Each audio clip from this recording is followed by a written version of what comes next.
Speaker 2 is Toastmaster Gopal Karmakar. He'll be attempting Project 5, bringing history to life from the storytelling manual. The objectives of the speech are to understand the purpose of stories about historical events or people, to use the storytelling skills developed in the preceding projects, tell a story about a historical event or person. And quick note to the evaluators, the purpose of the talk is to tell a story about a historical event or person. Event or person may itself be mythical, imaginative, fictional or real.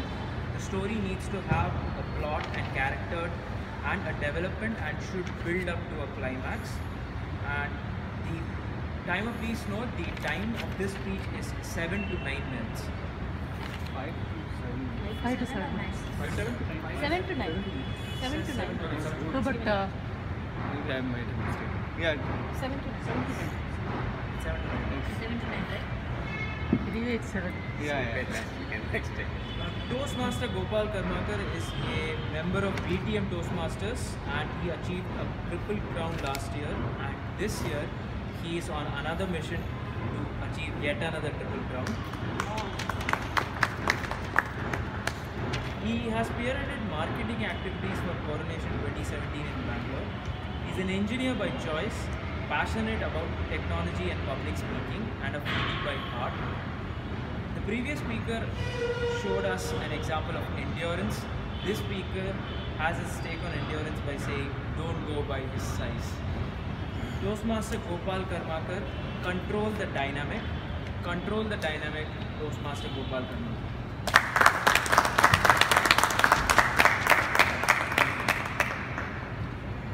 So how many of you have heard about the brave person Bahubali? Raise your hands. Oh wow, plenty of you.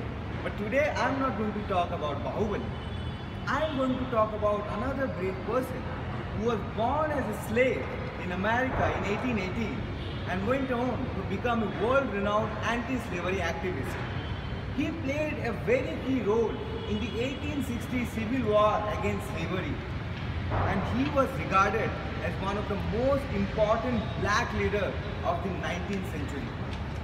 Yes, I am talking about Frederick Douglass, who has written 3 autobiographies on his life as a slave and as a reformer. And today I am going to share with you a very key incident of his life, the incident which has changed his life forever, the incident which has taught him a very important lesson. So good morning, fellow Toastmasters and guests. Good morning. It was the year 1833 when Mr. Ord decided to hand over Mr. Douglass to Mr. Covey. Mr. Ord was an aged slaveholder, and he observed that Douglass was participating in reading and writing, and this interest of Douglass made Mr. Ord very nervous. And in fact, Mr. Ord caught him several times red-handed. So one day, Mr. Ord was in a room and suddenly he saw Douglass. Douglass, what are you doing? What's there? What are you reading from the book? Douglass replied, No, sir. Sir, I'm just watching the photograph of the book. Very nice, sir. Very nice. But then Mr. Ord knew that he was lying. And he knew that reading and writing would generate rebellious thought in Douglas' mind. And one day he might run away from his place. So he decided to hand over Mr. Douglass to Mr. Covey, who was regarded as a very cruel slaveholder, who beat every last ounce of rebellious thought from his slave's mind. Mr. Covey made Douglass work real hard, day after day, day after day. And finally, after a few months, Douglass was completely broken in body and mind.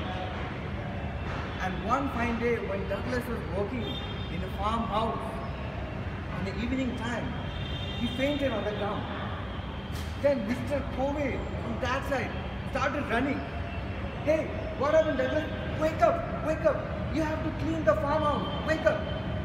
But Douglass was not in a state to wake up. Master, please forgive me. I cannot. At that point of time, Covey felt very angry. I will see you someday. Wait, I will see you someday. And then he left the place. And after a few weeks, when one fine day, Douglas was carrying out his usual chores in the farmhouse, out of nowhere like a snake, Mr. Covey entered. And he told, Douglas, come here. And imagine what happened. The moment Douglas came here, Mr. Covey decided to hit very hard on Mr. Douglas' chest. And he immediately fell to the ground. He tied Mr. Douglas' hands and legs with a rope and started beating him. Oh, you are not going to listen to me, right? You are not going to listen to me. And Douglas was struggling with breath because of those beating. And then he started thinking that in so many years I have to go through so much of trauma because of this person. Today I have to do something for my life. Today I have to fight for my life. And then somehow he managed to remove the rope from his legs and decided to hit Covey. And then Covey fell on the ground. And he was completely surprised. You have hit me. Today I am going to kill you. They started fighting at that point of time until Covey became completely blooded. And at that point of time, Covey told, wait, I am going to see you sometime. And then he immediately left. The next day, Douglas became very anxious, thinking that Covey would now come with a gun because he saw that Covey was having a gun. He would come with a gun and he was going to hit me. I am going to be dead today. Oh my God, what am I going to do? But then, nothing of that sort happened. He noticed that one day has passed, 2 days have passed, 3 days have passed. There was no presence of Mr. Covey. And then Douglas realized that if Covey would come with a gun to hit him, then it would destroy his reputation as a cruel slave holder. Because his mere presence among the slaves makes every slave around him fearful. So what if he takes a gun today, then all of the slaves would think that he is a coward, he cannot control us. That was the reason why Mr. Covey didn't come to hit him with a gun. And to your surprise, after a week, Mr. Covey decided to set Douglas free from slavery. But that was a very defining moment for Mr. Douglas. And he learned a very important lesson on that day. That never again would he be submissive in his life. Such weakness would only allow the tyrants to go further. He would rather risk death, rather return blow after blow, either with his wits or with his fist. And from that day onwards, by being controlled, by getting control of any situation, he started living a life where there was a lot of control and where there was a lot of emotion that he was handling, and he could manage those emotions properly. From a slave with no control in his life, he became a person with some options and some power which he decided to leverage in order to gain freedom.